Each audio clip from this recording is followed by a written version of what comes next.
തുടങ്ങാം. അതായത്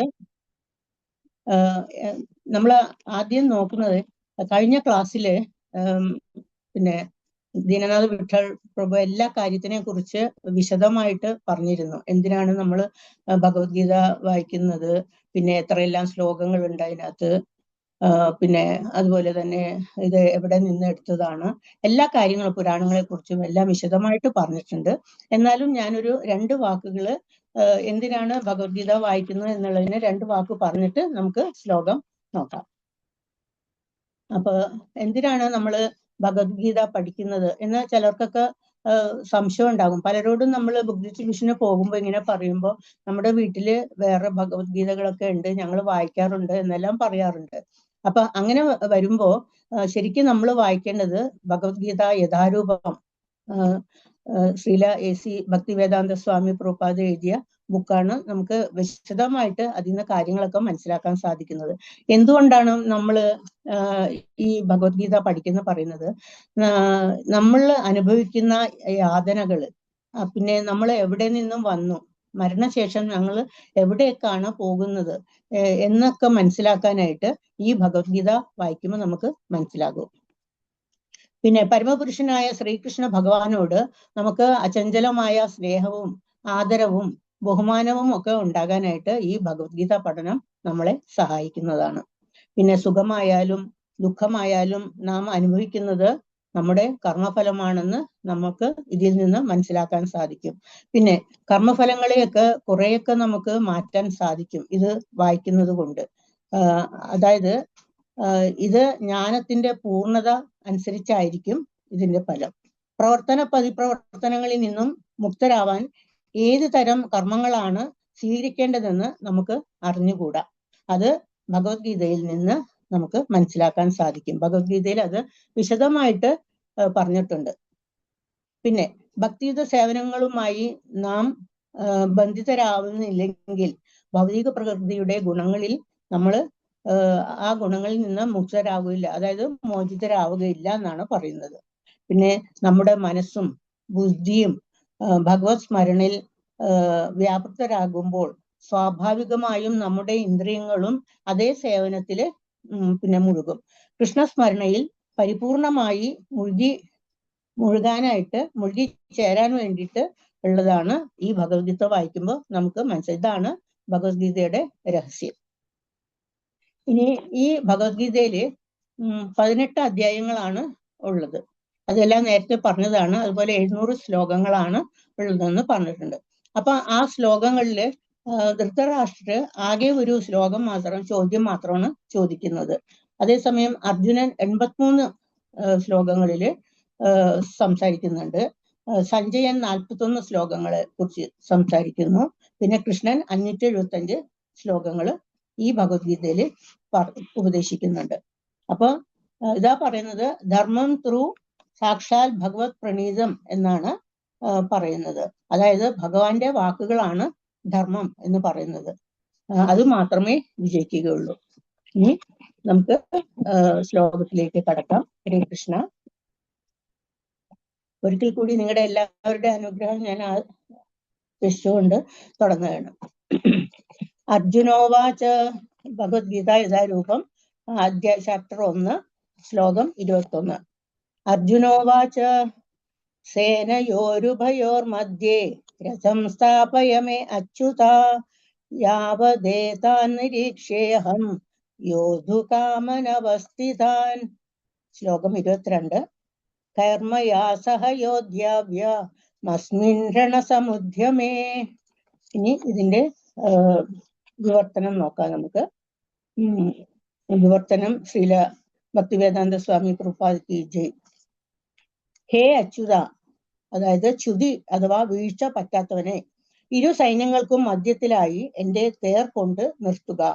ആരൊക്കെയാണ് യുദ്ധകാംക്ഷികളായി ഇവിടെ വന്നിട്ടുള്ളതെന്ന് ഞാനൊന്ന് കാണട്ടെ. അർജുനൻ ശ്രീകൃഷ്ണ ഭഗവാന്റെ അടുത്ത് പറയുന്നതാണ് ഇത് കുരുക്ഷേത്ര യുദ്ധഭൂമിയിൽ വെച്ച്. അപ്പൊ ചെറുതായിട്ട് ഞാൻ ഇതിന്റെ ഓരോ സെന്റൻസ് വെച്ചിട്ട് ഇത് വായിച്ചിട്ട് പറയാം. അതായത് അർജുനൻ പറയുന്നത് ഹേ അച്യുത എന്ന്, അത് ഭഗവാനോട് വിളിക്കുന്നത് ഹേ അച്യുത എന്നാണ്. എന്താണ്? ഇരു സൈന്യത്തിനും മധ്യത്തിലായി തേർ കൊണ്ട് നിർത്തുക എന്നാണ് അർജുനൻ പറയുന്നത്. അച്യുത എന്നാൽ ഒരിക്കലും ച്യുതി പറ്റാത്തത് എന്നാണ്, അല്ലെങ്കിൽ വീഴ്ച പറ്റാത്തവൻ എന്നാണ് ഇതിൽ നിന്ന് അർത്ഥമാക്കുന്നത്. അതുകൊണ്ടാണ് അർജുനൻ ഭഗവാനെ അച്യുത എന്ന് സംബോധന ചെയ്യുന്നത്. അടുത്ത ശ്ലോകം 23. യോത്സ്യമാനാനവേഷേയഹം യായേതേ യത്ര സമാഗതഃ ധാർത്തരാഷ്ട്രസ്യ ദുർബുദ്ധേർ യുദ്ധേ പ്രിയചികീർഷവഃ. വിവർത്തനം ശ്രീലപ്രഭുപാദ്. ദുർബുദ്ധിയായ ധൃതരാഷ്ട്രപുത്രനെ സന്തോഷിപ്പിക്കുവാനായി യുദ്ധത്തിനൊരുങ്ങി വന്നവരെ ഞാൻ കാണട്ടെ. അതാണ് അർജുനൻ പറയുന്നത്. അതായത് യുദ്ധക്കളത്തിൽ വെച്ച് എതിർവശത്തുള്ള യോദ്ധാക്കളുമായി ഒത്തുതീർപ്പ് ചെയ്യാനല്ല താൻ നേരിടാൻ പോകുന്ന സൈന്യത്തിന്റെ ബലം എത്രയുണ്ടെന്ന് കണക്കാക്കാൻ കൂടിയാണ് അർജുനൻ അങ്ങനെ പറഞ്ഞത്. രഥം കൊണ്ട് നടുക്ക് നിർത്താനായിട്ട് പറഞ്ഞത്. ഇനി ശ്ലോകം 24. സഞ്ജയോവാച. ശ്ലോകം 24.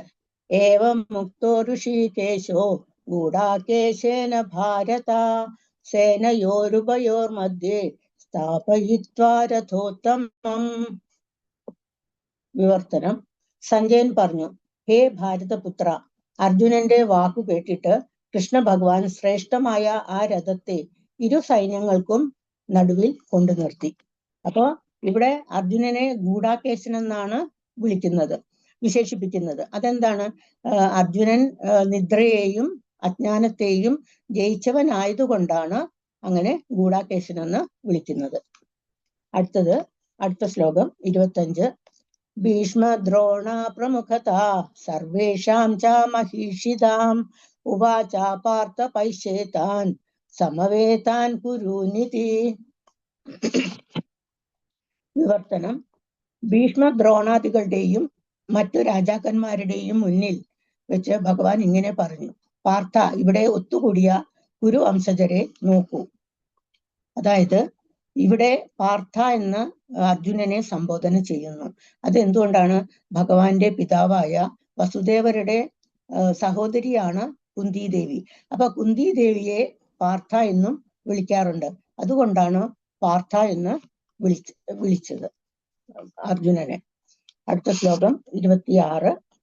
തത്ര പശ്ചാസ്ഥിതാൻ പാർത്ഥ പിതൃനഥാ പിതാമഹാൻ ആചാര്യാൻ മാതുലാൻ ഭാതൃ പുത്രാൻ പൗത്രാൻ സഖീംസ്തദാ സാസുരാൻ സുഹൃദൈസ്തൈവ സേനായോരുഭയോരപി. വിവർത്തനം. ആ യുദ്ധരംഗത്തിൽ ഇരു സൈന്യങ്ങളുടെയും മധ്യത്തിൽ പിതൃതുല്യരെയും പിതാമഹരെയും ഗുരുജനങ്ങളെയും മാതുലന്മാരെയും സഹോദരന്മാർ, മക്കൾ, പൗത്രന്മാർ, സുഹൃത്തുക്കൾ, ഭാര്യ, പിതാക്കന്മാർ എന്നിവരെയും അർജുനൻ കണ്ടു. അപ്പൊ രഥം അവിടെ നിർത്തിയപ്പോൾ അർജുനൻ എല്ലാവരെയും നോക്കിയപ്പോൾ ഇവരെയൊക്കെയാണ് കണ്ടിരിക്കുന്നതാണ് ഈ ശ്ലോകത്തിൽ പറയുന്നത്. അടുത്ത ശ്ലോകം 27. താൻ സമീക്ഷ്യാസ കൗന്ദേയ സർവാൻ ബന്ധുനവസ്ഥിതാൻ കൃപയാ പരയാവിഷ്ടോ വിഷീദന്നിതമബ്രവീത്. ഇതിന്റെ വിവർത്തനം നോക്കാം. ഇങ്ങനെ പല വിധത്തിലും തനിക്ക് ബന്ധുക്കളുമായുള്ളവരെ അവിടെ കണ്ടപ്പോൾ കരുണാഭരിതനായി തീർന്ന കുന്തിപുത്രൻ പറഞ്ഞു. ഇനി അടുത്ത ശ്ലോകത്തില് അർജുനൻ എന്താണ് പറയുന്നതെന്ന് നമുക്ക് നോക്കാം. ദൃഷ്ടേമം സ്വജനം കൃഷ്ണ യുയുത്സും സമുപസ്ഥിതം സീദന്തി മമ ഗാത്രാണി മുഖം ച പരിശുഷ്യതി. വിവർത്തനം. അർജുനൻ പറഞ്ഞു, യുദ്ധത്തിന് ഒരുങ്ങി വന്നിട്ടുള്ള ഈ ബന്ധുമിത്രാദികളെ കണ്ടിട്ട് എന്റെ അവയവങ്ങൾ തളരുന്നു, മുഖം വരളുന്നു എന്നാണ് അർജുനൻ പറഞ്ഞത്. കാരണം നടുക്കുകൊണ്ട് ഈ രഥം നിർത്തിയപ്പോൾ എല്ലാവരെയും കണ്ടപ്പോഴും ആകെ വെപ്രാളമായി. അപ്പൊ അർജുനൻ പറയുന്നത്, അർജുനോവാച, തന്റെ രക്തബന്ധമുള്ള ബന്ധുക്കളെയും സുഹൃത്തുക്കളെയും കണ്ടപ്പോൾ അവർ മരണമടുത്തവരാണല്ലോ എന്ന സഹതാപം കൊണ്ട് പരവശനായി അർജുനൻ. അതുകൊണ്ടാണ് അവയവങ്ങൾ തളരുകയും വായ വരളുകയും ഒക്കെ ചെയ്തത്. ഈ പ്രതികരണം അർജുനൻ ഉണ്ടായത് ശരിക്കു പറഞ്ഞാല് ദൗർബല്യം കൊണ്ടല്ല.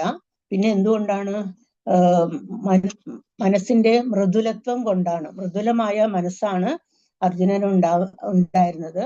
അത് അർജുനൻ ഒരു ഭക്തനും ആയതുകൊണ്ടാണ് അങ്ങനെ തോന്നിയത്. ഇനി അടുത്തത് ശ്ലോകം 29. വ്യപദുശ്ച ശരീരേ മേ രോമഹർഷശ്ച ജായത്തെ ഗാണ്ഡീവം സ്രംസദേ ഹസ്താത് ത്വക്ചൈവ പരിദഹ്യത്തെ. വിവർത്തനം. എന്റെ ശരീരം വിറയ്ക്കുകയും രോമാഞ്ചമുണ്ടാവുകയും ചെയ്യുന്നു. എന്റെ വില്ല് ഗാണ്ഡീവം കയ്യിൽ നിന്ന് വഴുതുന്നു, തൊലി ചുട്ടു നീറുന്നു എന്നാണ് അർജുനൻ പറയുന്നത്. അർജുനുണ്ടായ അസ്വസ്ഥതയുടെ ലക്ഷണങ്ങളാണ് കയ്യിലുള്ള ഗാണ്ഡീവം എന്ന പ്രശസ്തമായ ധനുസ് കയ്യിൽ നിന്ന് ഉടനെ ഊർന്നു വീഴുന്നതും ഹൃദയത്തിലെ നീറ്റൽ തൊലിപ്പുറത്ത് അനുഭവപ്പെട്ടതും എന്നാണ് ഈ ശ്ലോകത്തിൽ പറഞ്ഞിരിക്കുന്നത്. ഇനി അടുത്ത ശ്ലോകം. നച ശക്നോമ്യവസ്ഥാതും ഭ്രമതീവ ച മേ മനഃ നിമിത്താനി ച പശ്യാമി വിപരീതാനി കേശവ. വിവർത്തനം. എനിക്ക് ഇപ്പോൾ ഉറച്ചു നിൽക്കാൻ കൂടി സാധിക്കുന്നില്ല. ഞാൻ എന്നെ തന്നെ മറന്നു പോകുന്നു. മനസ്സ് ചുറ്റിക്കറങ്ങുന്നു. അല്ലയോ കൃഷ്ണ. കേശവ. കേശവ എന്ന് വെച്ചാൽ കേശി എന്ന അസുരനെ വധിച്ചവൻ. കൃഷ്ണൻ കേശി എന്ന അസുരനെ വധിച്ചതുകൊണ്ടാണ് കേശി എന്ന് കൃഷ്ണനെ പറയുന്നുണ്ട്. ദൗർഭാഗ്യ ലക്ഷണങ്ങളാണ് ഞാൻ എമ്പാടും കാണുന്നത് എന്നാണ് പറയുന്നത്. അതായത് യുദ്ധരംഗത്തിൽ ഭാവി വിപത്തിനെ മാത്രമേ അർജുനൻ കണ്ടിട്ടുള്ളൂ. കാരണം എന്ന് വെച്ചാൽ യുദ്ധത്തിൽ വിജയം വരിച്ചാലും തനിക്ക് ദുഃഖമേ ഉണ്ടാകുകയുള്ളൂ എന്ന് അർജുനന് മനസ്സിലായി. അതുകൊണ്ടാണ് അതാണ് ഈ ശ്ലോകത്തിൽ പറയുന്നത്. ഇനി അടുത്ത ശ്ലോകം 31. നച ശ്രേയോനുപശ്യാമി ഹത്വാ സ്വജന മാഹവേ ന കാംക്ഷേ വിജയം കൃഷ്ണ നച രാജ്യം സുഖാനി ച. എന്താണ് വിവർത്തനം നോക്കാം. ബന്ധുക്കളെ യുദ്ധത്തിൽ കൊല്ലുന്നത് കൊണ്ട് എങ്ങനെ എന്ത് ഗുണം ഉണ്ടാവുമെന്ന് എനിക്ക് മനസ്സിലാവുന്നില്ല. കൃഷ്ണ, എനിക്ക് വിജയം ആവശ്യമില്ല.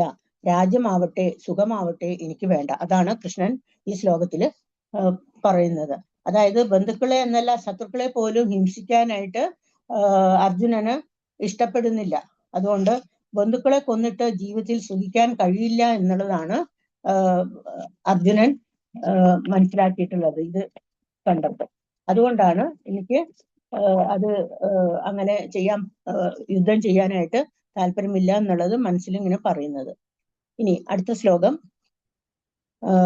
32. കിം നോ രാജേന ഗോവിന്ദ കിം ഭോഗേർജീവിതേന വാ യേഷമാർത്ഥേ കാംക്ഷിതം നോ രാജ്യം ഭോഗാസുഖാനി ച. ശ്ലോകം 33.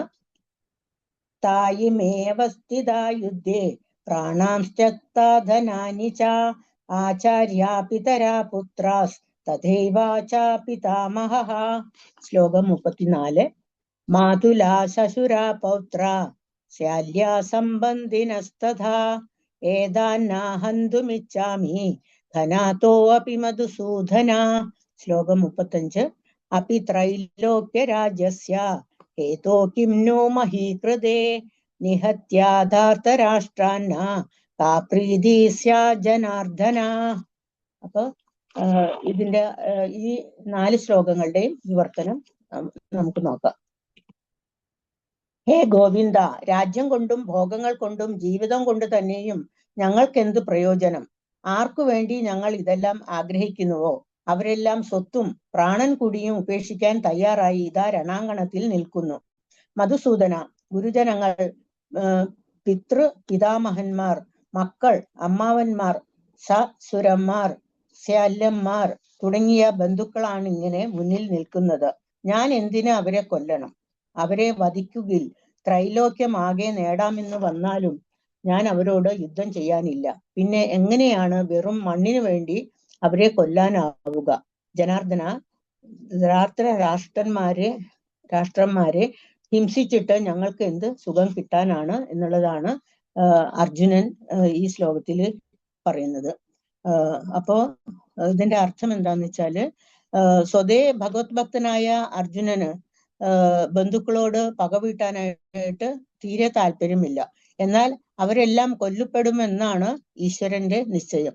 അത് ഇങ്ങനെ ഭഗവത്ഗീതയിൽ പറയും, ഈശ്വരൻ ഒരാളെ കൊല്ലാൻ തീരുമാനിച്ചാൽ അയാള് കൊന്നിരിക്കും. അത് അങ്ങനെ സംഭവിക്കുള്ളൂ. ഒരാള് കൊല്ലാൻ ഭഗവാൻ നിശ്ചയിച്ചിട്ടില്ല അയാൾ മരിക്കണം എന്നുള്ളതാണെങ്കിൽ അയാൾ മരിക്കുകയില്ല. അതാണ് ഭഗവത്ഗീതയിൽ ഇങ്ങനെ പറയുന്നത്.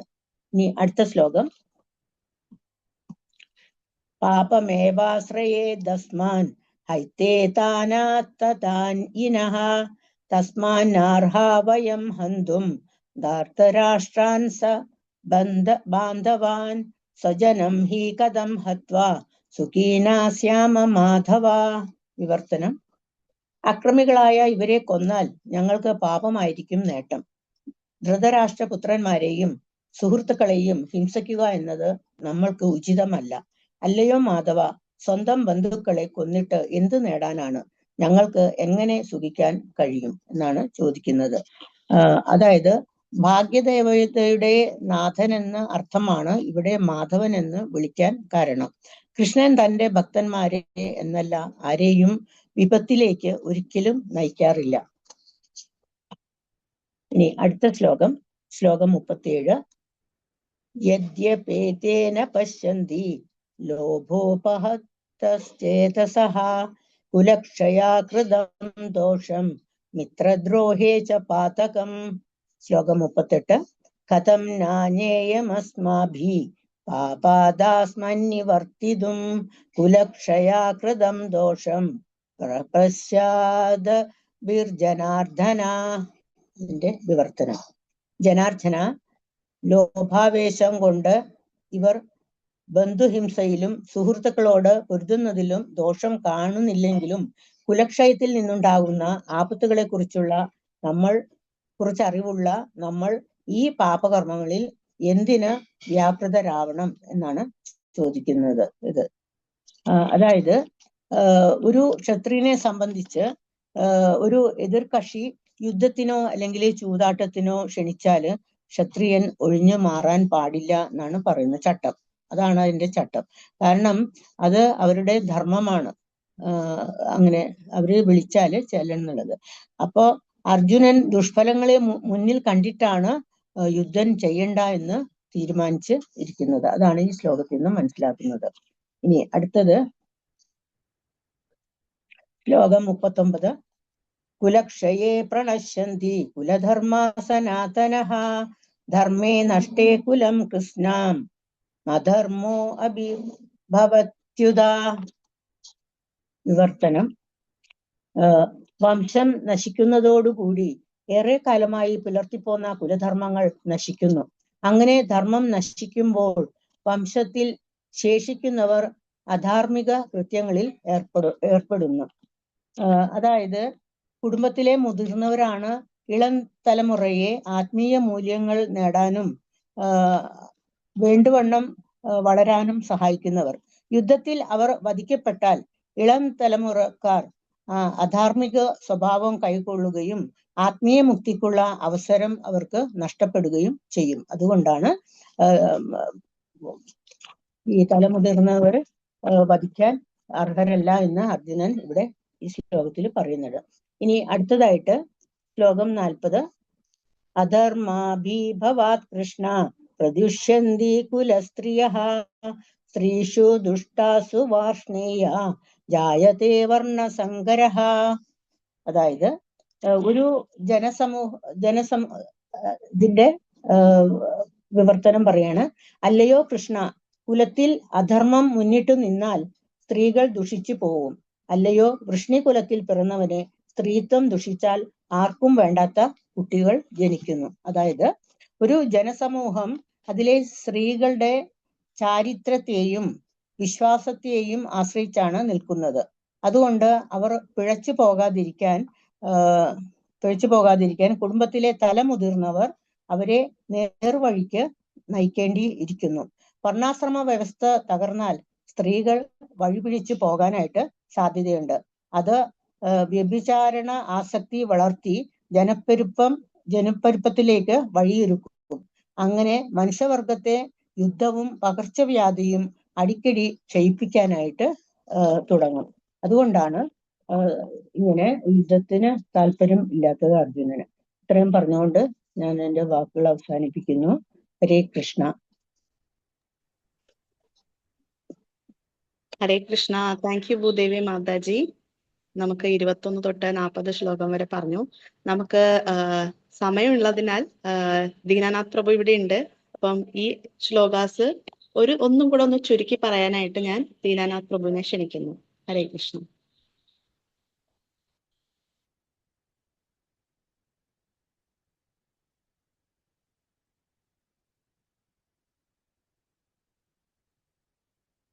ഹരേ കൃഷ്ണ.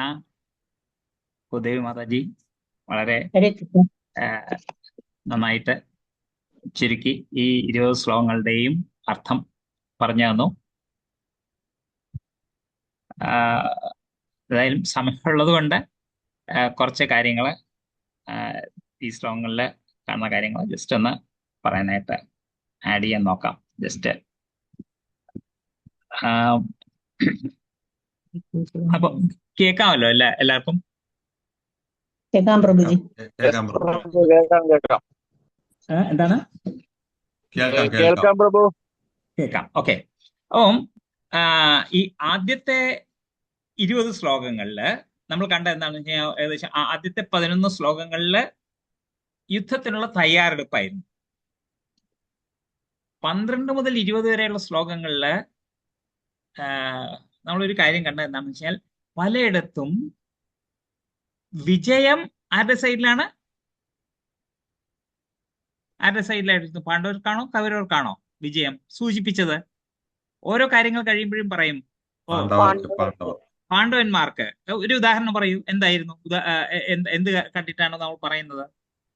കൃഷ്ണൻ അവരുടെ ഭാഗത്താണ്. കൃഷ്ണൻ അവരുടെ ഭാഗത്താണ്. ഏത് സൈഡിലാണോ അവിടെയാണ് വിജയം. എന്തുകൊണ്ട്? മാത്രമേ വേറെ ആൾ കൂടിയുണ്ട് അവിടെ, വേറെ 2 പേര് കൂടിയുണ്ട്. ആരൊക്കെയായിരുന്നു?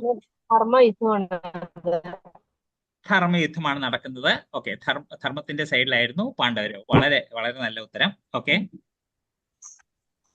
ഐശ്വര്യദേവത ലക്ഷ്മി ദേവി. ഐശ്വര്യദേവത ഭഗവാൻ എന്ന് പറഞ്ഞു കഴിഞ്ഞാൽ ശ്രീപതി ആണ്. മാധവനാണ്. അമ്മയുടെ കൂടെയുള്ള ആളാണ് മാധവൻ. എന്ന് പറയുന്ന ലക്ഷ്മി പതിയാണ് ഭഗവാൻ. അവിടെയാണ് ഐശ്വര്യമുള്ളത്, അവിടെ ആണ് വിജയവും എല്ലാം തന്നെ. ഇനി ഇന്ന് ഭൂദേവി മാതാജി പറഞ്ഞ ഒരു കാര്യം എന്താണ്? ഇതിലെ ആദ്യത്തെ ശ്ലോകം മാത്രമേ ധൃതരാഷ്ട്രർ പറയുന്നുള്ളൂ. അതിനുള്ള ഉത്തരമാണ് ബാക്കിയുള്ളതെല്ലാം തന്നെ. ഇതിന്റെ അവസാനത്തെ ശ്ലോകത്തിൽ ആ ധൃതരാഷ്ട്രരുടെ ആകാംക്ഷയും ഉദ്വേഗവും എല്ലാം ആ ചോദ്യത്തിൽ ഉണ്ടായിരുന്നു. ധർമ്മക്ഷേത്രേ കുരുക്ഷേത്രേ സമവേദായുത്സവ മാമക പാണ്ഡവാശ്ചൈവ കിം അകുർവത സഞ്ജയ എന്ന് ചോദിക്കുമ്പോഴത്തേക്കും ധർമ്മക്ഷേത്രമായ കുരുക്ഷേത്രത്തിൽ വെച്ച് എന്റെയും പാണ്ഡുവിന്റെയും മക്കൾ യുദ്ധം ചെയ്യാൻ ഉത്സുകരായി ഒത്തുചേർന്നു. അവരെന്ത് ചെയ്തു? അതറിയാനായിട്ടുള്ള ആകാംക്ഷ ധൃതരാഷ്ട്രർക്കുണ്ടായിരുന്നു. അതിനുള്ള ആ ആകാംക്ഷയ്ക്കുള്ള ഉത്തരം ഭഗവത്ഗീതയുടെ അവസാനത്തെ ശ്ലോകത്തില് സഞ്ജയൻ പറയുന്നുണ്ട്. എന്താണത്? എത്ര യോഗേശ്വര കൃഷ്ണോ എത്ര പാർത്ഥോ ധനുർധര തത്ര ശ്രീർവിജയോ ഭൂതിർധർമ്മ. ഇല്ലേ? എന്താണ്? എവിടെയാണോ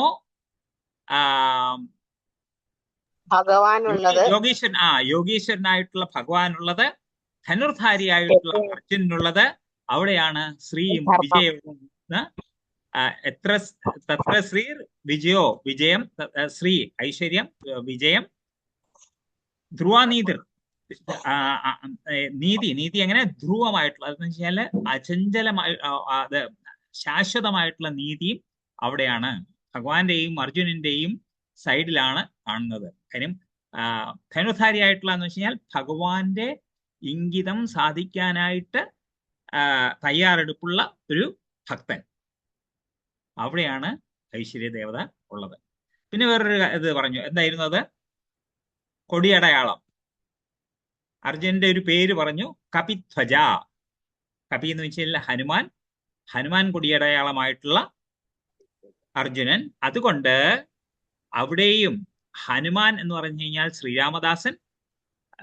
ശ്രീരാമൻ എന്ന് വെച്ച് കഴിഞ്ഞാൽ രാവണ യുദ്ധത്തിൽ അത് ഏറ്റവും എന്താണ് ഭയങ്കരമായിട്ടുള്ള യുദ്ധമാണ്. ലോക ചരിത്രത്തിൽ തന്നെ നടന്നിട്ടുള്ള യുദ്ധങ്ങൾ വെച്ചിട്ട് ഏറ്റവും ഭീകരമായിട്ടുള്ള യുദ്ധമായിരുന്നു രാമരാവണ യുദ്ധം. അതിൽ വിജയശ്രീലാളിതനായത് ശ്രീരാമചന്ദ്രനെ സഹായിക്കാനായിട്ടുള്ള ഒരു ഇതായിരുന്നു. എന്താണ്, ഒരു പ്രമുഖ സേനാനിയായിരുന്നു ഹനുമാൻ. ആ ഹനുമാനാണ് ഇന്ന് അർജുനന്റെ കൊടിയിൽ ഉള്ളത്. അതുകൊണ്ട് ഇതെല്ലാം തന്നെ ഹനുമാനെ എങ്ങനെയാണ് സഹായിച്ചെന്ന് അറിയാവോ?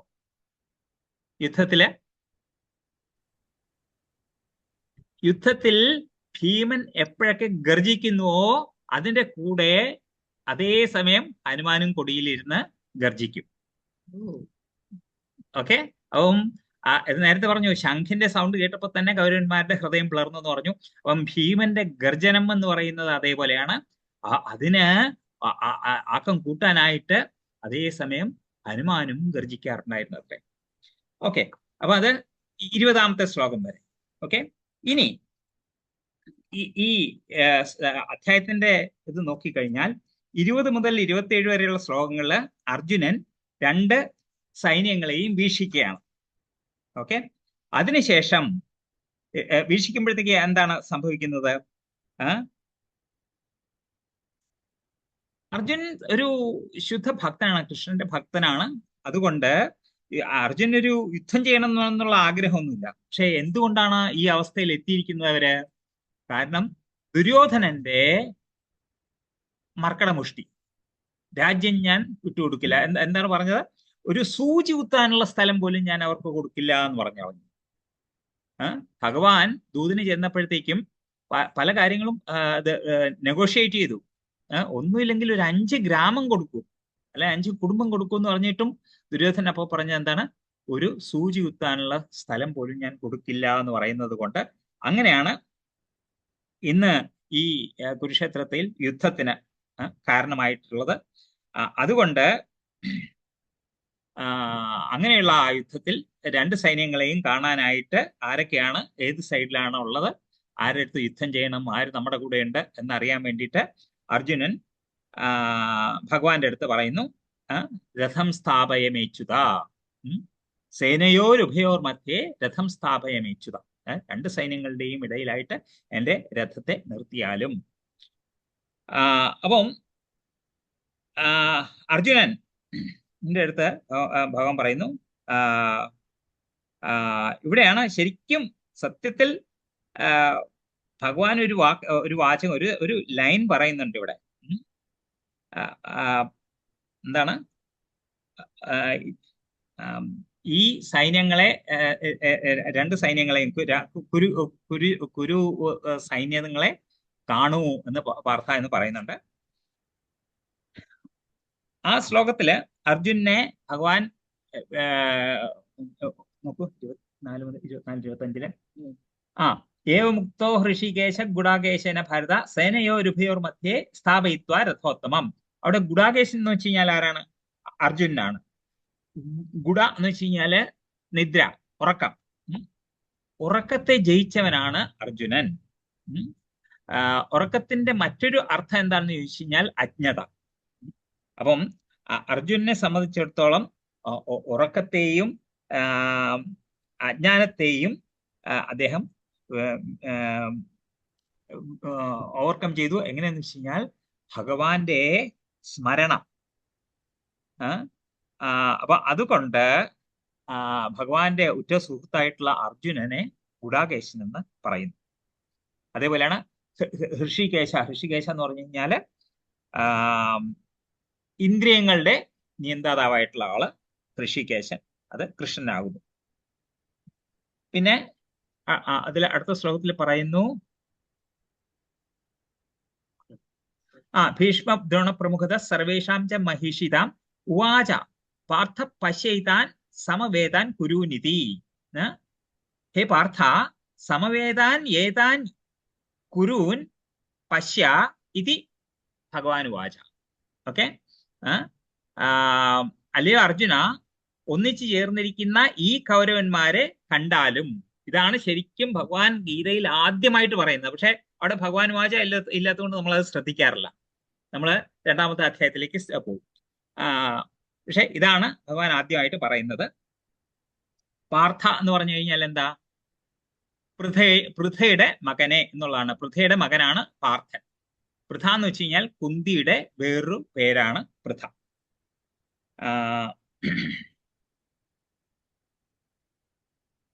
ഭഗവാൻ അർജുനന്റെ രഥം നയിച്ചത് കൊണ്ട്, അതായത് രഥത്തിന്റെ സാരഥി ആയതുകൊണ്ട് ഭഗവാന് കിട്ടിയ പേരാണ് പാർത്ഥ സാരഥി. ഓക്കെ, അപ്പം അവിടെ വെച്ചിട്ട് അർജുനൻ തന്റെ ബന്ധുക്കളെല്ലാം കാണുകയാണ്. ആരൊക്കെയാണ്? പിതൃൻ, പിതാമഹാൻ, ആചാര്യാൻ, മാതുലാൻ, ഭ്രാതാൻ, പുത്രാൻ, പൗത്രാൻ, സഖീൻ, ശ്വശുരാൻ, സുഹൃത്. ഓക്കെ, എന്ന് വെച്ച് കഴിഞ്ഞാല് ഭൂരിശ്രവൻ പോലെയുള്ള പിതാവ് അല്ലെന്നുണ്ടെങ്കിൽ ചിറ്റപ്പനോ വലിയച്ഛനോ ഒക്കെ ആയിട്ടുള്ള ആൾക്കാര്, പിതാമഹാൻ, ഭീഷ്മ, സോമദത്ത തുടങ്ങിയിട്ടുള്ള ആൾക്കാര്, ആചാര്യാൻ, ദ്രോണാചാര്യ, കൃപാചാര്യ തുടങ്ങിയിട്ടുള്ള ആൾക്കാര്, മാതുലാൻ അമ്മാവന്മാര്, ശല്യര്, ശകുനി. ശകുനി എന്ന് വെച്ചാൽ ഗാന്ധാരിയുടെ സഹോദരനാണ്. ശല്യര് എന്ന് വെച്ച് കഴിഞ്ഞാല് മാതിരിയുടെ സഹോദരനാണ്. ഭ്രാതൃൻ സഹോദരന്മാര്, ദുര്യോധനൻ, വികർണൻ, ദുശാസനൻ, ഇങ്ങനെ തുടങ്ങിയ ആൾക്കാര്. പുത്രാൻ മക്കളുടെ തുല്യമായിട്ടുള്ള ആൾക്കാര്. അത് നേരത്തെ പറഞ്ഞിട്ടുണ്ടല്ലോ, ദ്രൗപദിയുടെ പുത്രന്മാരുണ്ട്, സുഭദ്രാപുത്രനുണ്ട് എന്നൊക്കെ പറഞ്ഞിട്ടില്ലേ? അതേപോലെ ലക്ഷ്മണകുമാരൻ, അങ്ങനെ. പൗത്രാൻ ഈ ലക്ഷ്മണകുമാരന്റെ മക്കളൊക്കെ ഉണ്ടായിരുന്നു അവിടെ. സഖീം സദാ സുഹൃത്തുക്കള്, അശ്വത്ഥാമ പോലെയുള്ള സുഹൃത്തുക്കള്. ശ്വശുരാൻ അമ്മായിയച്ഛൻ, ദ്രുപദൻ. സുഹൃത് വെൽവിഷേഴ്സ്, കൃതവർമ്മ, ഇങ്ങനെയുള്ള തുടങ്ങിയുള്ള ആൾക്കാരെ അവിടെ വെച്ച് കാണുന്നുണ്ട്. അപ്പൊ അത് കണ്ടപ്പോഴത്തേക്കും അർജുനന് പെട്ടെന്ന് അവരിൽ എന്താണ് സഹതാപം തോന്നി. പക്ഷേ ഒരു കാര്യം ആലോചിക്കുക, അർജുനൻ ആദ്യമായിട്ടാണോ യുദ്ധം ചെയ്യാൻ വരുന്നത്? ഇവരൊക്കെ ആയിട്ട്, ഭീഷ്മരും ദ്രോണരും ഒക്കെ ആയിട്ട് അല്ല. ഇതിനു മുമ്പും അർജുനൻ യുദ്ധം ചെയ്തിട്ടുണ്ട്. അപ്പൊ ഈ സഹതാപമൊക്കെ അവിടെ പോയി. അന്നില്ലാത്ത സഹതാപം ഇന്നെങ്ങനെ വന്നു? ആലോചിച്ചിട്ടുണ്ടോ? എന്താണ് അതിന് ഉത്തരം? നേരത്തെയും യുദ്ധം ചെയ്തിട്ടുണ്ട് ഇവരുടെ കൂടെ. പക്ഷെ ഇന്ന് യുദ്ധം ചെയ്യാൻ പോയപ്പോഴത്തേക്കും അർജുനന് ഒരു വല്ലായ്മ. കാരണം ഭഗവാൻ അർജുനെ ഒരു മോഹവലയത്തിലാക്കിയതാണ്. ഈ യുദ്ധത്തിന്റെ പശ്ചാത്തലം നിലനിർത്തി ഈ സമ്പൂർണ്ണ മാനവരാശിക്കായിട്ട് ഈ ഉപദേശം നൽകാനായിട്ട് ഭഗവാൻ ഒരു നിമിത്തമുണ്ടാക്കിയതാണ്. ഓക്കെ, അപ്പൊ അവിടെ നമുക്ക് തോന്നും അർജുനന് ഒന്നും അറിയില്ലേ, ഇത്രയും കാലം യുദ്ധമൊക്കെ ചെയ്തിട്ട് നല്ല എക്സ്പീരിയൻസ് ഇല്ലേ, എന്നിട്ടും എന്താ ഇങ്ങനെ എന്ന് നമുക്ക് തോന്നുകയാണെന്നുണ്ടെങ്കിൽ അതിനുള്ള കാരണം ഭഗവാൻ അർജുനെ ഒരു മോഹവലയം സൃഷ്ടിച്ച് അർജുനെ അതിനുള്ളിലാക്കിയതാണ്. ഇനി 28 മുതൽ 46 വരെയുള്ള ശ്ലോകങ്ങളിൽ അർജുനൻ യുദ്ധം ചെയ്യില്ല എന്ന് ഭഗവാന്റെ അടുത്ത് പറയുകയാണ്. ഓക്കെ, 4 കാരണങ്ങളാണ്. ആകെ 5 കാരണങ്ങൾ പറയാം, പക്ഷെ അതിൽ 4 കാരണങ്ങൾ ഒന്നാമത്തെ അധ്യായത്തിൽ 28 മുതൽ 46 വരെയുള്ള ശ്ലോകങ്ങളിൽ അർജുനൻ വിവരിക്കുന്നു. അർജുനൻ വിവരിക്കുന്നത് വെറുതെ ഒരു ബേസ്ലെസ് ആയിട്ടുള്ള ആർഗ്യുമെന്റ്സ് അല്ല, ന്യായശാസ്ത്രത്തിന് അടിസ്ഥാനമാക്കിയിട്ടാണ് ഓരോ കാര്യങ്ങളും പറയുന്നത്. ആദ്യത്തെ എന്താണ്? ഒന്ന്, ഈ ബന്ധുജനങ്ങളോടുള്ള സഹതാപം. Okay, compassion. സുഹൃത്തുക്കള്, ബന്ധുജനങ്ങള്. 28 മുതൽ 30 വരെയുള്ള ശ്ലോകങ്ങൾ നോക്കിക്കഴിഞ്ഞാല് ദൃഷ്ടേമം സ്വജനം കൃഷ്ണ, സ്വജനം തന്റെ സ്വന്തമായിട്ടുള്ള ആൾക്കാര്. എങ്ങനെയുള്ള ആൾക്കാര്? യുത്സും സമുപസ്ഥിതം, യുദ്ധം ചെയ്യാൻ തയ്യാറായി അടുത്തു വന്ന് നിൽക്കുന്ന ഇവരെ. അവരെ കണ്ടിട്ട് എന്ത് പറ്റി? സീതന്തിമമ ഗാത്രാണി മുഖം ച പരിശുഷ്യതി, എന്റെ അവയവങ്ങളെല്ലാം തന്നെ തളരുന്നു, മുഖം വരളുന്നു. വേപതുശ്ച ശരീരമേ രോമഹർഷസ്യ ജായതേ ഗാണ്ഡീവം ശ്രംസതേ ഹസ്താത് ത്വക്ചൈവ പരിദഹ്യതേ. ശരീരം വിറയ്ക്കുകയും രോമാഞ്ചം ഉണ്ടാവുകയും ചെയ്യുന്നു, ഗാണ്ഡീവം കയ്യിൽ നിന്ന് വഴുതി വീഴുന്നു. ഓക്കെ, എന്നുവെച്ച ശക്നോമ്യവസ്ഥാതും ഭ്രമതീവ മേ മനഃ നിമിത്താനി ച പശ്യാമി വിപരീതാനി കേശവ. എവിടെയാണ് പറയുന്നത്? അതായത് ഇപ്പോൾ ഉറച്ചു നിൽക്കാൻ കൂടി സാധിക്കുന്നില്ല. ഞാൻ എന്നെ തന്നെ മറന്നു പോകുന്നു, മനസ്സ് ചുറ്റിക്കറങ്ങുന്നു. അല്ലയോ കൃഷ്ണ, ദൗർഭാഗ്യ ലക്ഷണങ്ങളാണ് ഞാൻ എമ്പാടും കാണുന്നത്. എനിക്ക് ഈ ആൾക്കാരെ കൊല്ലേണ്ടി വരും, അവരെ യുദ്ധം ചെയ്യേണ്ടി വരും, അവരെ ഹനിക്കേണ്ടി വരും എന്ന് പറയുമ്പോഴത്തേക്കും അവരിലുള്ള കരുണ. ഓക്കെ, ഇനി അഥവാ ഇവരുമായിട്ട് യുദ്ധം ചെയ്തു കഴിഞ്ഞാൽ എന്ത് വേണം? ജയിക്കണം, ഇല്ലേ? ജയിച്ചു കഴിഞ്ഞാല് എല്ലാ വിധത്തിലുള്ള ഐശ്വര്യവും നമുക്ക് കിട്ടും.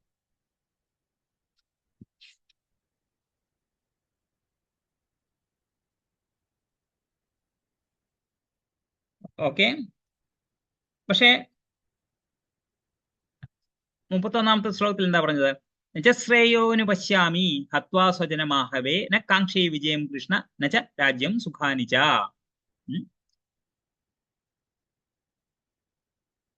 ആഹവേ സ്വജനം ഹത്വാ, യുദ്ധത്തിൽ ഈ ബന്ധുക്കളെയെല്ലാം കൊന്നിട്ട് ശ്രേയച ന അനുപശ്യാമി, ഒരു ശ്രേയസ്സും ഞാൻ കാണുന്നില്ല. വിജയം രാജ്യം ച ന കാംക്ഷേ, വിജയവും രാജ്യവും ഞാൻ ആഗ്രഹിക്കുന്നില്ല. സുഖാനിച്ച, സുഖങ്ങളെയും ന കാംക്ഷേ, സുഖങ്ങളെയും ആഗ്രഹിക്കുന്നില്ല. എന്തുകൊണ്ട്? ഈ വിജയവും വേണ്ട, രാജ്യവും വേണ്ട, സുഖവും വേണ്ട എന്ന് പറയാൻ കാര്യം എന്താ? കാര്യം അത് കിട്ടിക്കഴിയുന്നത് എങ്ങനെയാണ്? അത് കിട്ടുന്നത് എങ്ങനെയാണ്? ഈ ആൾക്കാരെയൊക്കെ കൊന്ന ശേഷം, അവരെയൊക്കെ എലിമിനേറ്റ് ചെയ്ത ശേഷം. അപ്പൊ തന്റെ ബന്ധുക്കൾ ബാക്കി ആരെങ്കിലും ഉണ്ടോ? യുദ്ധം ജയിച്ചു കഴിയുമ്പോഴത്തേക്കും ബന്ധുക്കൾ ആരെങ്കിലും ഉണ്ടോ? ഇല്ല. ഓക്കെ, അപ്പം സാധാരണ കുട്ടികളെയൊക്കെ കണ്ടിട്ടില്ലേ? കുട്ടികൾക്ക് എന്തെങ്കിലും ഒരു സാധനം വാങ്ങിച്ചു കൊടുത്തു കഴിഞ്ഞാൽ, കുട്ടികളായിരിക്കണം എന്നില്ല, മുതിർന്നവരും അതേപോലെയാണ് പലരും, എന്തെങ്കിലും കിട്ടിക്കഴിഞ്ഞാല് അവർ ആദ്യം എന്തായിരിക്കും ചെയ്യുക? അത് കൊണ്ടു നടന്ന എല്ലാരെയും കാണിക്കും, ഇല്ലയോ? ഇല്ലേ? അപ്പം നമുക്കത് ഉണ്ട് എന്നുള്ളതിനേക്കാളും കൂടുതൽ അത് കാണിച്ച് ബാക്കിയുള്ളവരുടെ മുമ്പിലൊന്ന് ഷൈൻ ചെയ്യുക എന്നുള്ളതാണ് നമുക്കൊന്നുകൂടി ആഹ്ലാദം തരുന്നത്. ഇവിടെ അതേപോലെ അർജുനന് എല്ലാം തന്നെ കിട്ടി, രാജ്യം കിട്ടി, വിജയം കിട്ടി, സുഖം കിട്ടി. പക്ഷെ അത് കാണാനായിട്ട് ആൾക്കാരില്ലെങ്കിൽ പിന്നെ അത് കിട്ടിയിട്ട് എന്തിനാണ്? അതാണ് അർജുനന്റെ പോയിന്റ്. ഓക്കെ, ഇവിടെ ശരിക്കും പറഞ്ഞു കഴിഞ്ഞാല് പ്രഭാതത്തെ പറയുന്നുണ്ട്, അതായത് അർജുനൻ ചിന്തിക്കുന്നത് മുഴുവനും ഞാൻ ഈ ശരീരമാണ്, ഈ കാണുന്ന ശരീരമാണ് ഞാൻ, ഈ ശരീരത്തെ സംബന്ധിക്കുന്നതെല്ലാം എന്റേതാണ് എന്നുള്ള മിഥ്യാബോധത്തോടു കൂടിയാണ്. കൃഷ്ണാവബോധം എന്ന് പറഞ്ഞു കഴിഞ്ഞാൽ എന്താണ്? എല്ലാം കൃഷ്ണന്റേതാണ്, നമ്മളും കൃഷ്ണന്റേതാണ്, കൃഷ്ണനെ സംബന്ധിച്ചുള്ള കാര്യങ്ങൾ ആണ് എല്ലാം തന്നെ എന്ന് മനസ്സിലാക്കുന്നതാണ് കൃഷ്ണാവബോധം. നമ്മുടെ അവബോധം പോലെ കൃഷ്ണന്റെ അവബോധം അല്ല കൃഷ്ണാവബോധം. നമ്മളുടെ അവബോധം എപ്പോൾ കൃഷ്ണനെ ചുറ്റിപ്പറ്റിയിരിക്കുന്നുവോ, അതിനെ സംബന്ധിച്ചതാകുന്നുവോ, അതാണ് കൃഷ്ണാവബോധം.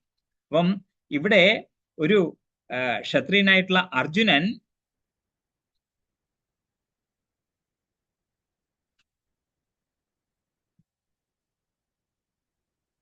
ഈ രാജാക്കന്മാരെയൊക്കെ, ബന്ധുക്കളെയൊക്കെ വധിച്ച ശേഷം കിട്ടുന്ന ആ രാജ്യവിജയം ആഗ്രഹിക്കുന്നില്ല. അപ്പം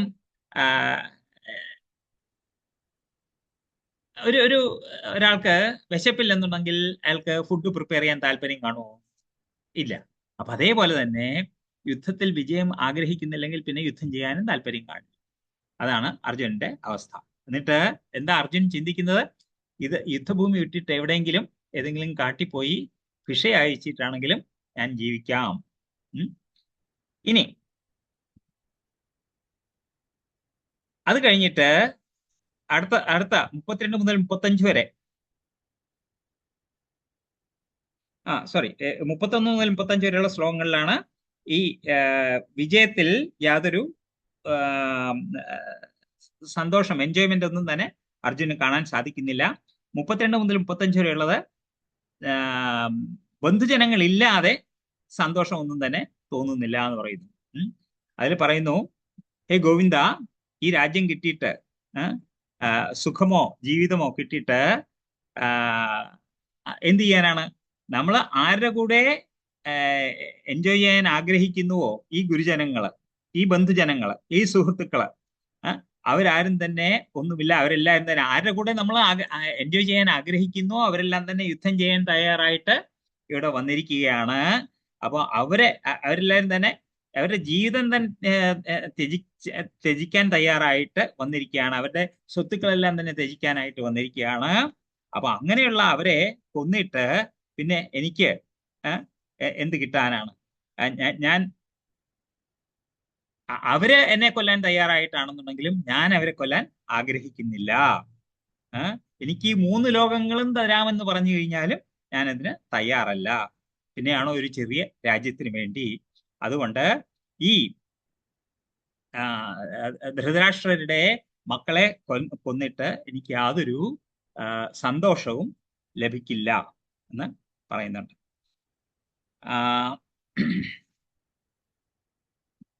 ഓക്കെ, പിന്നെ അത് 31 മുതൽ 35 വരെ വിജയത്തിൽ എൻജോയ്മെന്റ് കാണുന്നില്ല. മൂന്നാമത്തെ കാരണം 36 മുതൽ 38 വരെയുള്ള ശ്ലോകങ്ങൾ പറഞ്ഞിട്ടുണ്ട്. അവിടെയാണ് പറഞ്ഞിരിക്കുന്നത് എന്ത്? പാപഫലം. അതായത് നമ്മുടെ ഗുരുജനങ്ങളെ അല്ലെന്നുണ്ടെങ്കിൽ മുതിർന്ന ആൾക്കാരെ വധിച്ചു കഴിഞ്ഞാൽ നമുക്ക് പാപമുണ്ടാകും. ആ പാപം ഉള്ളപ്പോൾ നമുക്ക് എങ്ങനെ സന്തുഷ്ടരായി ഇരിക്കാനായിട്ട് സാധിക്കും?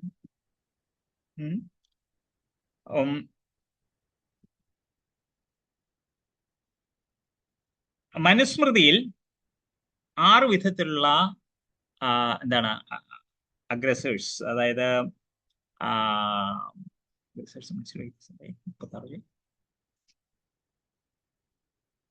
അക്രമം, നമ്മുടെ അടുത്ത് അക്രമം പ്രവർത്തിക്കുന്ന 6 തരത്തിലുള്ള ആൾക്കാരുണ്ട്.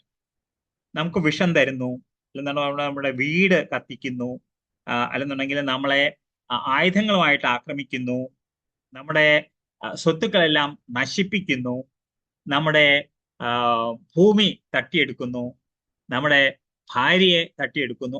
ഇങ്ങനെ ചെയ്യുന്ന 6 വിധത്തിലുള്ള അക്രമങ്ങൾ എന്ത് ചെയ്തു കഴിഞ്ഞാലും അങ്ങനെയുള്ള ഒരാളെ നമുക്ക് അക്രമിയെ ഉടൻ തന്നെ കൊല്ലാം.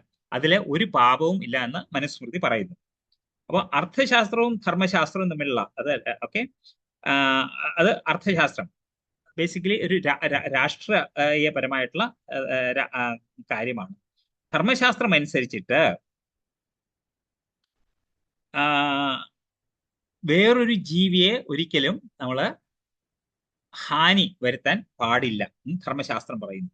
അങ്ങനെ ഭീഷ്മരെയും ബാക്കിയുള്ള വർഷിപ്പബിൾ ആയിട്ടുള്ള ആൾക്കാരെ കൊല്ലുക എന്ന് പറയുന്നത് തീർച്ചയായിട്ടും പാപമാണ്. ഓക്കെ, അപ്പം അർജുനൻ ധർമ്മശാസ്ത്രം അനുസരിച്ചിട്ട് പറയുകയാണ്, എനിക്ക് ഈ മുതിർന്നവരെയും ബന്ധുജനങ്ങളെയും ഒന്നും കൊല്ലാനായിട്ട് പറ്റില്ല. അപ്പം മാത്രമല്ല, ഈ രാജ്യങ്ങൾ എന്നൊക്കെ പറയുന്നത് നിത്യമായിട്ടുള്ള കാര്യമല്ല. പിന്നെ എന്തിനു ഞാൻ അവർക്ക് വേണ്ടി ഈ ഇത്രയും വലിയ പാപം ചെയ്യണം?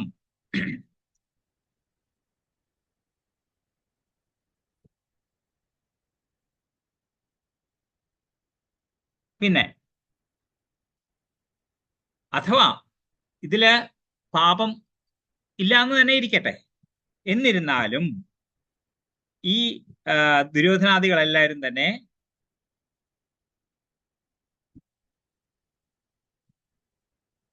അസൂയാലുക്കളായിട്ടുള്ള ആൾക്കാരാണ്. അവരിൽ നിന്ന് തന്നെ ഞങ്ങളെ കൊല്ലുന്നതിൽ അവർ തെറ്റ് കാണുന്നില്ല. പക്ഷെ നമ്മൾ അങ്ങനെ ആകാൻ പാടില്ല. ഓക്കെ, അപ്പം അവരെ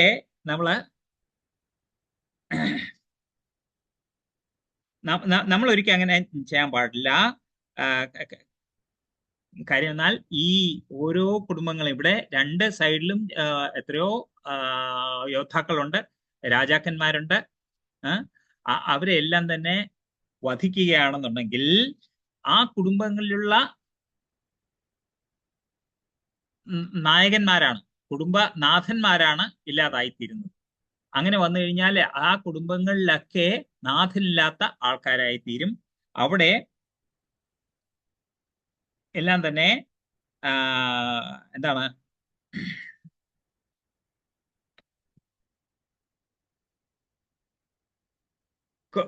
കുലധർമ്മം അടുത്ത ജനറേഷനിലേക്ക് കുലധർമ്മം എന്താണെന്ന് പറഞ്ഞു കൊടുക്കാൻ ആളില്ലാത്ത ഒരവസ്ഥ വരും. അങ്ങനെ കുലക്ഷയം സംഭവിക്കും. അതുകൊണ്ട്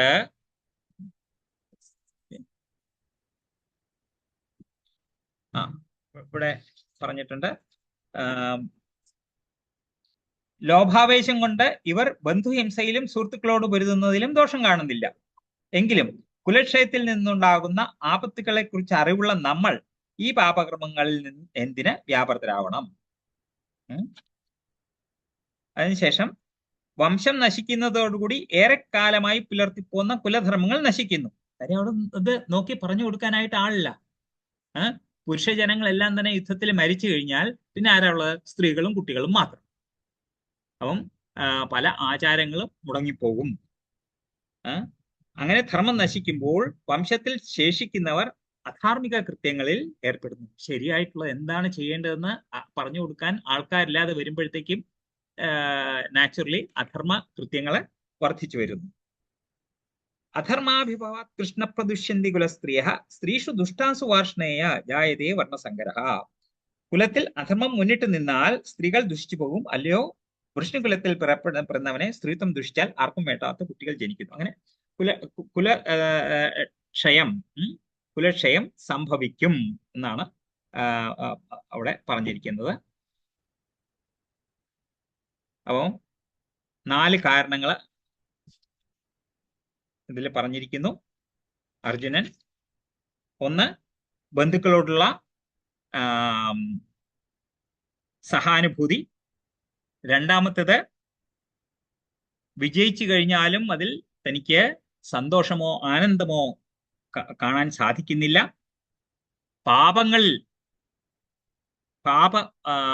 ഈ യുദ്ധത്തിൽ നിന്നുണ്ടാകുന്ന പാപഫലങ്ങൾ, അവയെക്കുറിച്ചുള്ള പേടി.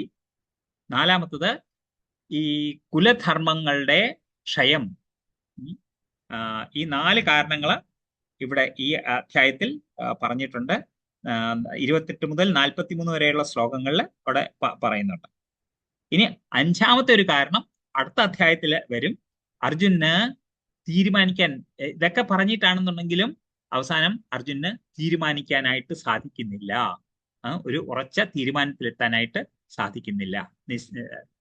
അപ്പം ഇൻഡിസിഷൻ, തീരുമാനം എടുക്കാനുള്ള ബുദ്ധിമുട്ട്. ഈ 5 കാരണങ്ങളാണ് അർജുനൻ യുദ്ധം ചെയ്യാൻ വയ്യ എന്ന് പറയാനായിട്ടുള്ള കാരണം. ഇതിനുള്ള ഉത്തരം എല്ലാം തന്നെ ഭഗവാൻ 2ാമത്തെ അധ്യായത്തിൽ അർജുനന് പറഞ്ഞു കൊടുക്കും.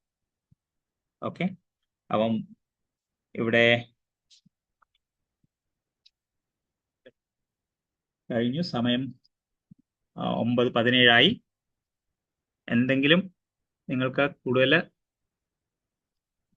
ചോദിക്കാനോ പറയാനോ ഉണ്ടെന്നുണ്ടെങ്കിൽ, എന്തെങ്കിലും അഡീഷണൽ പോയിന്റ്സ് നിങ്ങൾക്ക് പറയാനുണ്ടെങ്കിൽ അഥവാ ചോദ്യങ്ങൾ ഉണ്ടെന്നുണ്ടെങ്കിൽ 2 മിനിറ്റ് നമുക്ക് അതിനായിട്ട് മാറ്റിവെക്കാം. ഹരേ കൃഷ്ണ.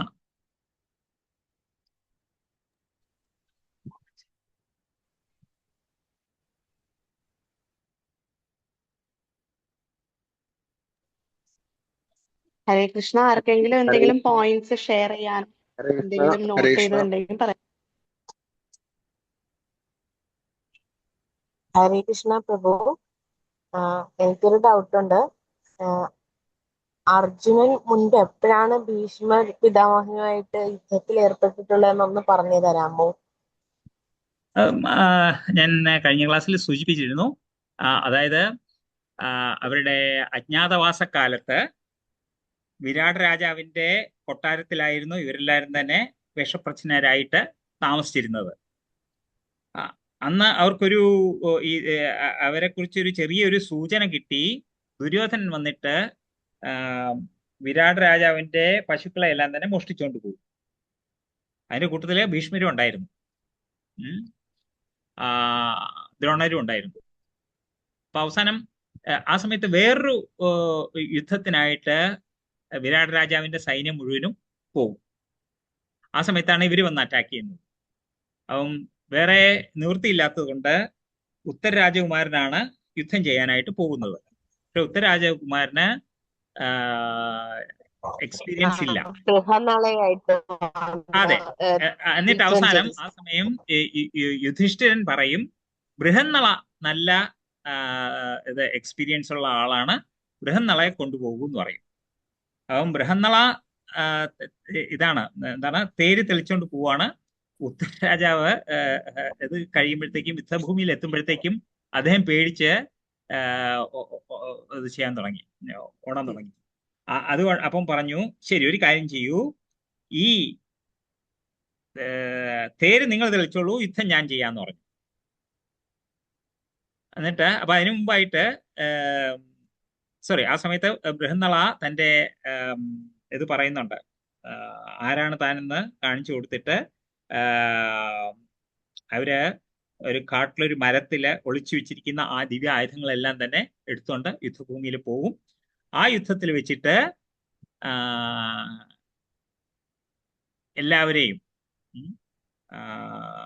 ഒറ്റയ്ക്ക് നേരിടാണ്. ഈ രണ്ടുപേരേ ഉള്ളൂ, ഉത്തരരാജകുമാരനും ബൃഹന്നളയും. ആ യുദ്ധത്തിൽ വെച്ചിട്ട് എല്ലാവരെയും നിഷ്പ്രയാസം തോപ്പിക്കുന്നുണ്ട്. അതുകൊണ്ട് അർജുനന് ഇവരുടെ അടുത്ത് യുദ്ധം ചെയ്യാനായിട്ട് ഇവര് ഏത് വിധത്തിലാണെങ്കിലും ഇവരെ എന്നെ കൊല്ലുവോ എന്നുള്ള പേടിയോ അല്ലെന്നുണ്ടെങ്കിൽ ഇവരുമായിട്ട് ഞാൻ എങ്ങനെ യുദ്ധം ചെയ്യുമെന്നുള്ള പേടിയോ വരേണ്ട കാര്യമില്ല. കുരുക്ഷേത്രത്തിൽ വെച്ചിട്ട് അങ്ങനെ ഒരു തോന്നൽ വരാൻ കാരണം ഭഗവാൻ അർജുനനെ ഒരു മോഹവലയത്തിൽ പെടുത്തിയതാണ്.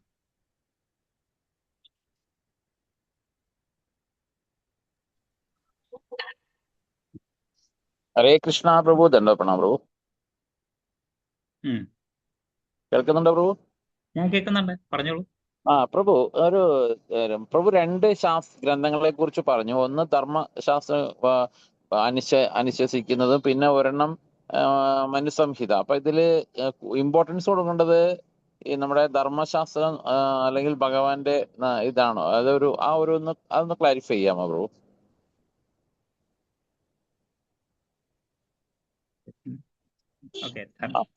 അതായത് കൊല്ലുന്നത് പാപമാണെന്ന് മനുസംഹിതയിൽ പറയുന്നു. എന്നാല് അല്ലല്ല, കൊല്ലുന്നതിൽ പാപമില്ലാന്ന്.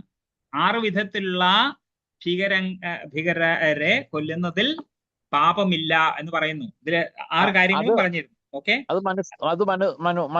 മനുസ്മൃതിയിൽ പറഞ്ഞിട്ടുണ്ട് കൊല്ലുന്നതിന് പാപമില്ലാന്ന്. പക്ഷെ ഇവിടെ നമുക്ക് കൊല്ലുന്നത് പാപമാണെന്ന് പറയാം, അല്ലേ? ധർമ്മഗ്രന്ഥം അനുസരിച്ചിട്ട് അല്ലേ, ഒരു ഈച്ചയെയോ ഉറുമ്പിനെയോ പോലെ കൊല്ലരുതെന്നല്ലേ പറഞ്ഞിരിക്കുന്നത്. നമ്മുടെ ധർമ്മശാസ്ത്രം നമ്മളെന്താ മനസ്സിലാക്കിയിരിക്കുന്നത്? ഒരു ജീവിയെയും ഒരു ദ്രോഹവും പാടില്ല എന്നല്ലേ പറഞ്ഞിരിക്കുന്നത്. അതെ, ധർമ്മശാസ്ത്രത്തിൽ അങ്ങനെ പറഞ്ഞിരിക്കുന്നു. ഓക്കെ, ഈ മറ്റേ മനുസ്മൃതിയൊക്കെ വരുന്നത് അർത്ഥശാസ്ത്രം പൊളിറ്റിക്സ് അല്ലെങ്കിൽ സോഷ്യോളജിയിൽ വരുന്ന അതിനെ സംബന്ധിക്കുന്നതാണ്. അപ്പൊ അങ്ങനെ വരുമ്പോഴത്തേക്കും ഇപ്പൊ നോക്കൂ, അതിൽ പറഞ്ഞിരിക്കുന്നത് വിഷം തന്നു കഴിഞ്ഞാല് ദുര്യോധനാദികള് ഭീമന് വിഷം കൊടുത്തിട്ടുണ്ട്. ഓക്കെ, അവരുടെ അരക്കില്ലത്തിന് തീ വെച്ചിട്ടില്ലേ? തീ വെച്ചിട്ടുണ്ട്. ഓക്കെ, അറ്റാക്ക് വിത്ത് വെപ്പൺസ്. ഈ വിരാട് രാജാവിന്റെ സമയത്ത് ഇവരുടെ ഒളിവ് അജ്ഞാതവാസം എങ്ങനെയെങ്കിലും പൊളിച്ചു കഴിഞ്ഞാൽ വീണ്ടും 10-11 കൊല്ലത്തേക്ക് വീണ്ടും കാട്ടിലേക്ക് അയക്കാം എന്ന് പറഞ്ഞിട്ടാണ് അവര് യുദ്ധം ചെയ്യാനായിട്ട് വരുന്നത്. പിന്നെ അന്യന്റെ ഭാര്യയെ വരുന്നു. ഞാൻ 3ാമത്തെ പറഞ്ഞു. 4ാമത്തെ പ്ലണ്ടേഴ്സ് റിച്ചസ്, സ്വത്തുക്കളെല്ലാം തന്നെ ചെയ്യുന്നു. അവരുടെ എല്ലാം തന്നെ കള്ളച്ചൂതിലൂടെ അവരുടെ എല്ലാം സ്വത്തുക്കളും ചെയ്തു. ഓക്യുപ്പൈസ് ലാൻഡ്, അതും ചെയ്തു. രാജ്യം മുഴുവനും കള്ളച്ചൂതിലൂടെ തട്ടിയെടുത്തു. കിഡ്നാപ്സ് വൈഫ്സ്. ഓക്കെ, കിഡ്നാപ്സ് വൈഫ് അതിനേക്കാളും മോശമായിട്ടുള്ള കാര്യമാണ് ആ സഭയിൽ വെച്ച് അന്ന് നടന്നു, ദ്രൗപദിയുടെ അടുത്ത് അവർ ചെയ്തത്, ഇല്ലേ? അപ്പം ഇങ്ങനെ 6 കാര്യങ്ങളും ചെയ്തിട്ടുള്ള ഇവരെ തീർച്ചയായിട്ടും കൊല്ലാം.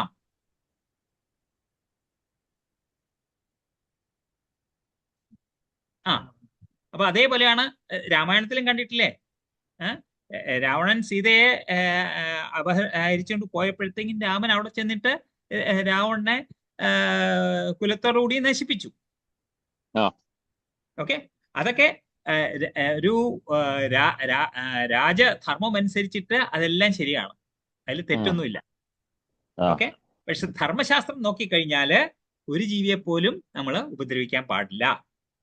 അപ്പം അപ്പൊ ഇതെങ്ങനെ ഇതെങ്ങനെ ഇത് നമുക്കിത് മുന്നോട്ട് നീക്കാം? അപ്പൊ നമ്മൾ ധർമ്മം പറയുന്നത് മറ്റേ നോക്കണ്ട, അർത്ഥശാസ്ത്രം നോക്കണ്ട, ധർമ്മശാസ്ത്രം നോക്കിയാൽ മതി എന്നാണ് പറയുന്നതല്ലേ ഭഗവാൻ?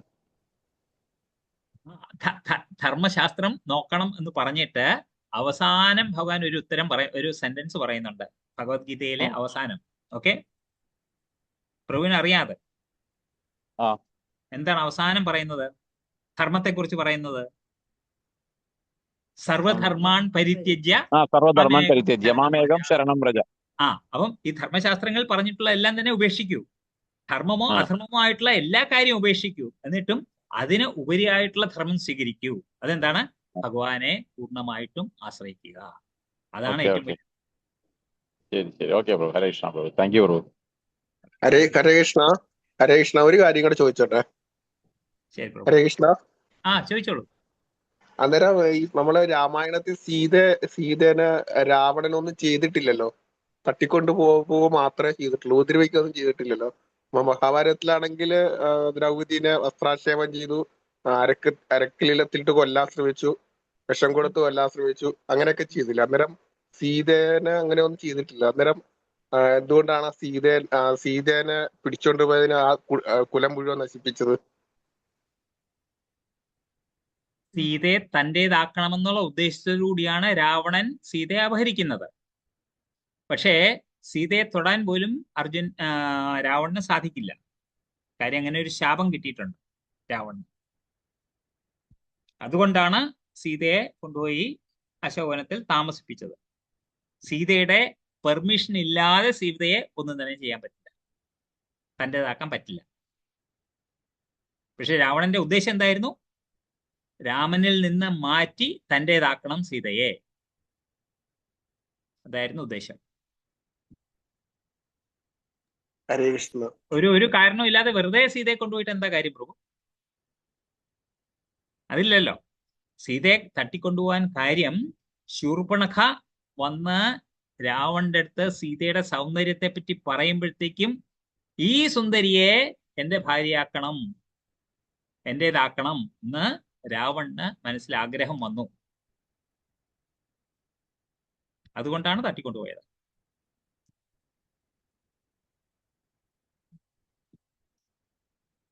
ഓക്കെ ആണോ? ഹരേ കൃഷ്ണ. മനസ്സിലായി. ഹരേ കൃഷ്ണ. ഓക്കെ. ആരായിരുന്നത്? എനിക്ക് ആൾക്കാരാരെന്ന് എനിക്കൊന്നും കാണാൻ പറ്റുന്നില്ല സ്ക്രീനിൽ. ആരായിരുന്നു ആ ചോദ്യം ചോദിച്ച? ആരായിരുന്നു? പുതിയതാണ്. പ്രവീൺ. ഓക്കെ. ബാക്കിയുള്ളവരുടെയൊക്കെ വോയിസ് എനിക്ക് മനസ്സിലായി, പക്ഷെ ഏതൊരു പുതിയ വോയിസ് ആയതുകൊണ്ട് മനസ്സിലായില്ല അത് ചോദിച്ചത്. മനസ്സിലാകുന്നില്ലേ? രണ്ട് ക്ലാസ് എങ്ങനെ ഉണ്ടായിരുന്നു? What is the feedback?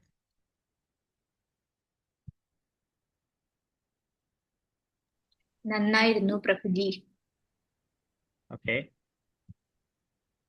എന്തെങ്കിലും സംശയം ഉണ്ടെന്നുണ്ടെങ്കിൽ ചോദിച്ചോളൂ. എന്തെങ്കിലും സ്പീഡിലാണ് പോകുന്നതെങ്കിൽ പതുക്കെ ആക്കാനോ, പതുക്കെയാണ് പോകുന്നതെങ്കിൽ സ്പീഡിലാക്കാനോ, അങ്ങനെ എന്തെങ്കിലും സജഷൻ ഉണ്ടെങ്കിൽ പറഞ്ഞോളൂ. നമ്മൾ എന്താണ് ഇത് ചെയ്യാന്ന് വെച്ചാൽ തീർച്ചയായിട്ടും നോക്കുന്നതാണ്.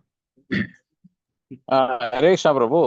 സജഷൻ ആയിട്ടുള്ളത്, ഇപ്പോ ഈ ശ്ലോകം വായിച്ച് അർത്ഥം പറയുന്നത് ഇന്നിപ്പോ ഭൂദേവി മാതാജി വളരെ നന്നായിട്ട് ചെയ്തു. അതുപോലെ ഇത്തിരി സ്പീഡായിട്ട് ആ ഒരു പോർഷൻ ക്ലിയർ ചെയ്യുകയാണെങ്കിൽ ഒരു 8:45 അല്ലെങ്കിൽ 9 മണിക്കുള്ളിൽ ക്ലിയർ ചെയ്താൽ അത് പ്രഭുവിന് കൺക്ലൂഡ് ചെയ്യാനുള്ള ഇന്നിപ്പോ ചെയ്ത പോലെ വളരെ നന്നായിരുന്നു. അപ്പൊ ആ രീതിയിലാവുകയാണെങ്കിൽ കുറച്ചും കൂടി ഒരു ക്ലാരിറ്റി ആവും.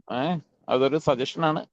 എന്റെ മനസ്സിൽ തോന്നിയ ഒരു കാര്യമാണ്. ഇന്നിപ്പോ വളരെ നന്നായി ഭൂദേവി മാതാജി എല്ലാ ശ്ലോകങ്ങളും പറയുകയും ചെയ്തു. കൂടാതെ പ്രഭുവിന് അത് കൺക്ലൂഡ് ചെയ്യാനുള്ള ഒരു സമയം കൂടി നമുക്ക് കിട്ടി. ഓക്കെ പ്രഭു. ഹരേ കൃഷ്ണ പ്രഭു. പ്രഭു എല്ലാ ദിവസവും ഞാൻ കൺക്ലൂഡ് ചെയ്യണം എന്ന് പറയുന്നത് അത് ശരിയല്ല. ആ ക്ലാസ് എടുക്കുന്ന ആള് തന്നെ അത്രയും ഇത് ചെയ്തിട്ട് ഡീറ്റെയിൽ ആയിട്ട് പറഞ്ഞാൽ മതി. ഒരു പക്ഷേ മാതാജി ആദ്യത്തെ ക്ലാസ് ആയതുകൊണ്ട് ടൈം ശ്രദ്ധിച്ചു കാണില്ല, ഇതായിരിക്കാം. അല്ല മാതാജി പറഞ്ഞു, അല്പം കൂടി വിശദമായിട്ട് പറഞ്ഞിരുന്നെങ്കിൽ സമയം അത്രയും ഫുള്ളായിട്ട് കൺസ്യൂം ചെയ്യായിരുന്നു. അത് സാരമില്ല. വേറെ പ്രഭു എല്ലാ ദിവസവും ഇല്ലെങ്കിലും വേറെ ആരെങ്കിലും അതിന് ആരെങ്കിലും ഉണ്ടെങ്കിൽ അത് കൺക്ലൂഡ് ചെയ്യാൻ പറ്റും. പ്രഭു ഇപ്പൊ വേറെ എന്തെങ്കിലും എൻഗേജ് ആണെങ്കിൽ, അതാ ഞാൻ അല്ല ഉദ്ദേശിച്ചത്. ഓക്കെ, നോക്കാം പ്രഭു, ഏതായാലും നോക്കാം. ഓക്കെ, ഏതായാലും നമുക്ക് ഡിസ്കസ് ചെയ്യാം. ഓക്കെ, ശരി ഹരേ ശരി Krishna. Okay bro. Hare Krishna bro. Hello Hare Krishna. Reshma Mataji, Hare Krishna. Over to you. വേറെ ആർക്കെങ്കിലും എന്തെങ്കിലും സംശയം ഉണ്ടെങ്കിൽ ചോദിക്കാം, അല്ലെങ്കിൽ നമുക്ക് വൈൻഡ് അപ്പ് ചെയ്യാം നരസിംഹാരതി പാടിയിട്ട്. ആർക്കെങ്കിലും എന്തെങ്കിലും പറയാനുണ്ടോ?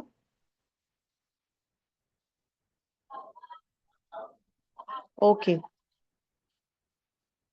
നമസ്തേ നരസിംഹായ പ്രഹ്ലാദായിനേ ഹിരണ്യകാശിപൂർവക്ഷഃ ശിലഠങ്കാനഖാലയേ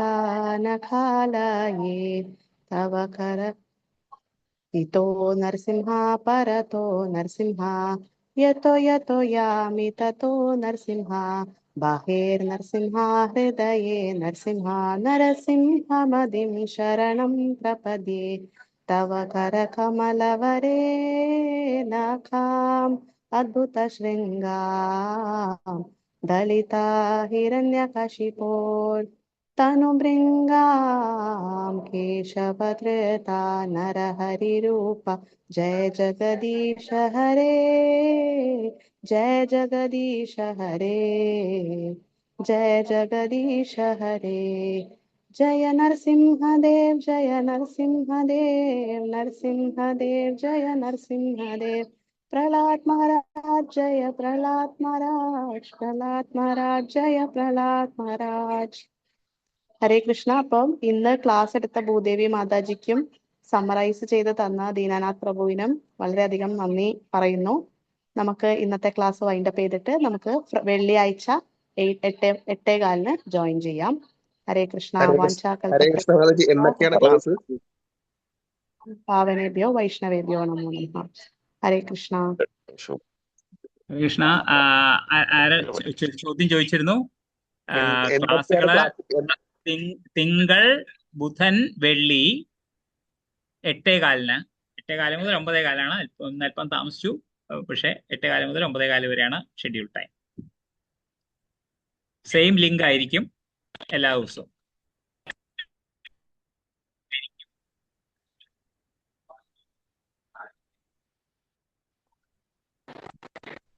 ഓക്കെ, താങ്ക് യു ഓൾ. എല്ലാവർക്കും നന്ദി. ഹരേ കൃഷ്ണ.